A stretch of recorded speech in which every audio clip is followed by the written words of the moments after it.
Welcome back to Studio Chatter. Being Miss Utah is usually a one-year commitment, but when COVID hit, 1 year became 2. How does a young woman cope with that? Welcome Miss Utah, Dexonna Talbot, one of our most favored citizens, to the table. Woo! Hello, thanks for having me back. We will always have you back. Anyone that's been here more than Dexonna?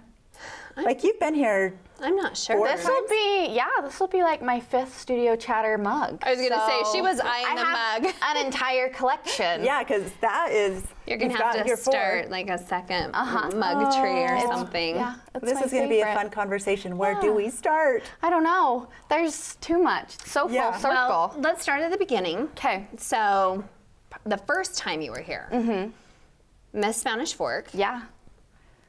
2000. So that's 17 or 18? 18? Was it? Is it 2018? We should know this. We should know this. It's been too many years is the problem. Okay. So fast forward, and you're 2017. You're crowned Miss Utah. Yeah.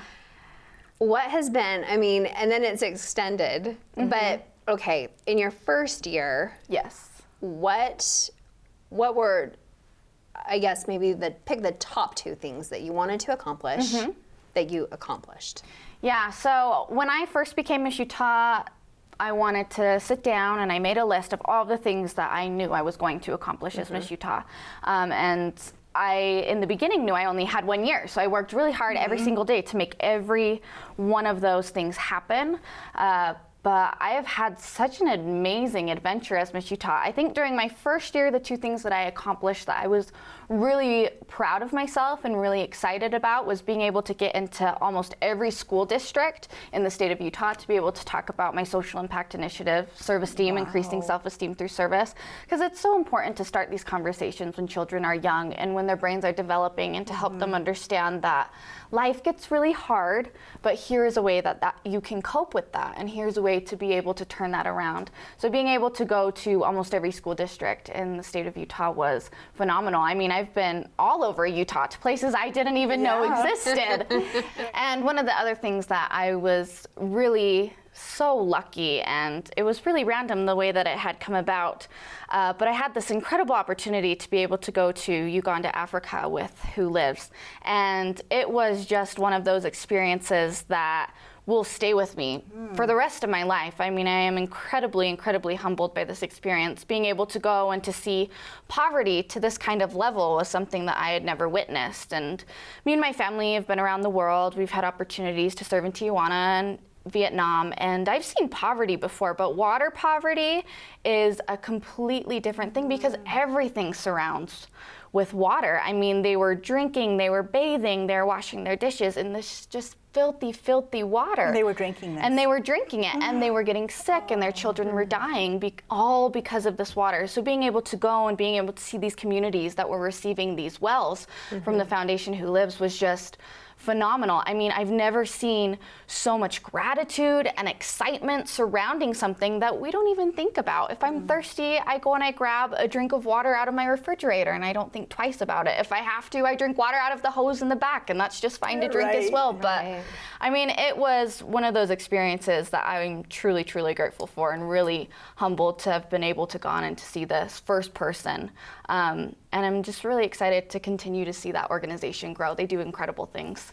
Well, that's the perfect segue. Exactly. Because that was one thing I really wanted to ask you about, because as of late, and I think it's probably been in the most recent months, I mean, I know you have been doing things with the organization, but tell us how your trip and how that has transpired and grown even more now.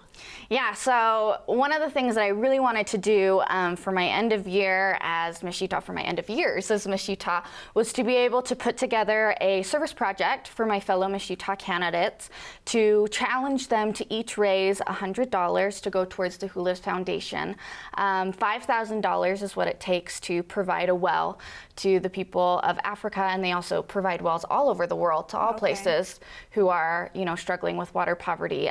This well will go to Africa Africa and to places that I've been able to go and that I've been able to witness, and orphanages that I've been able to go to.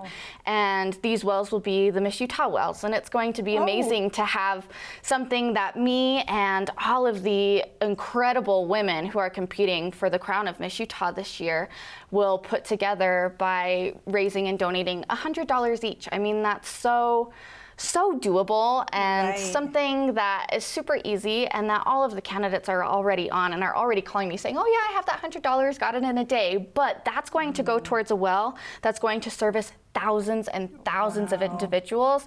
And we are super lucky. An anonymous donor popped up the day that I first posted about this service project and pledged to donate $5,000 to the well. So I'm really excited, because not only are we going to be able to put in one well, but now we're going to be able to put in two. And that's just going to service so many people to not only help them, you know, get on with their day-to-day lives, but to help them survive, to help them live. That's so rewarding. Can you believe that? What a legacy you're leaving. I think service team, and that's kind of your legacy, and the kind of the stamp, the final stamp, if you will, to kind of leave that behind your 2 very, very long years. It has to be a bit bittersweet with, 6 weeks left 6 to go. weeks that I get to wear this crown. So I wear it to bed, I wear it to the grocery store. It's all over. Everyone's gonna get sick of me by the end of these 6 weeks. Where is Miss Utah going to be held? Miss Utah will be held at the Covey Center this year. Really? Yes, so we're gonna have it in Utah County. I'm really excited. That's actually where my Miss America journey started, was at the Covey Center, competing for Miss Utah's Outstanding Teen for 3 years. That's crazy. So you competed for 3 years. For 3 and years. On your 3rd year, you were Miss Utah's Outstanding Teen? No, I actually never was Miss Utah's Outstanding Teen. I competed for 3 years and was second attendant each year, and just learned and grew so much more than I ever thought I could through that program. And then after that, I competed for Miss Spanish Fork, went to Miss Utah, was 4th runner-up, decided I needed to go back, became Miss Greater Salt Lake, and here I am. So it has been a journey of like almost 10 years now. Right. Yeah. Right. So is this the first time Miss Utah will ever have been held in Utah County? No, it won't be the first time, but it'll be the first time in a long time. It's been held up at the Capitol in Salt Lake for a very long time. I competed at Eccles, and so it's going to be fun to have it really close to home. Oh, that's exciting. Yeah, it'll be great. I can just pop on over to my house and take a nap whenever I need to. It'll be nice. I'm sure you will need a nap. Well, I'm sure that you never take one. And, you're Miss Utah and then Miss America. Even going through some of the social media, I see. Does that just feel like a dream now? I see some of the Miss America pictures pop up and see you in that stunning yellow dress, or giving your pitch on the stage, and you're doing your beautiful, beautiful dance. And 10 years in the making. Mm-hmm. You went to Miss America. Yeah. You're 6 weeks out from finishing. It's crazy. I didn't think this was ever gonna happen. And Miss America still feels like a dream. It didn't feel real the whole time I was there. It felt very dreamlike the entire time, and I still don't feel like I went, because it was just something that I've been working towards for so long, and I can't believe that it finally happened. Sometimes my mom will mention something that happened at Miss America, and I'll be like, did I go to Miss America? Did that happen? That's cool. I did that. It was so phenomenal. I tried on my yellow dress the other day for the first time in a while, and it luckily still fits. So I'm excited to wear that at Miss Utah, but I was really a little nervous to try that on again. Hey, everybody went through quarantine. It's okay, and we're still eating baked goods, so I want to ask, I'm curious, what was the biggest surprise being Miss Utah? That probably a lot of things you were really prepared for, but was there anything big or small that you're like, oh, that's surprising that this works like this, or this happened, or? Yeah, I didn't understand that I wasn't in charge of my schedule anymore. I had competed, in the Miss Utah program for years. I was Miss Spanish Fork, I was Miss Greater Salt Lake, and all of the events that were scheduled were either through the city or through events that I had created myself, or that I had, come in contact with to be able to go. And so as I became Miss Utah, I realized that my schedule is not my schedule anymore, and things don't work on my schedule. I had a calendar where my bookings manager would put all of my schedulings in, and I could go to bed one night, wake up the next morning, look at that calendar, and be like, okay, well, I have a new event tomorrow that I got to get ready for, and I'm supposed to give a 20-minute speech. It is just, you are going everywhere at 1,000,000 miles an hour. It's no wonder that contractually we are supposed to give up school and work for a year because it is more than a full-time job. I mean, there were days where I would have 3 to 4 events in a day. There were days where I didn't have any events in a day, days where I would have 1 event in the evening, 1 at night. So you never knew what was going to happen. And it was exciting. It was hard at first because I'm very schedule oriented and I like things to go a certain way, but I was able to flow with it a little bit more and it became really spontaneous and fun. I like that. That reminds me, I reached out to Lieutenant Governor Deidre Henderson to ask her to come to Tabitha's Way, and I text her. And I said, I don't know if this is the avenue, and then I received an email from her planner, and like, fill out this request form, and I'm like, oh my gosh, this is the big time. This is not just texting a friend saying, hey, come join us. It's so different. I would have so many people that I had worked with before text me and be like, hey, can you come to this? It's today. And my instinct was to just be like, yeah, I'll be right there. And then I had to be like, oh, go through my bookings manager.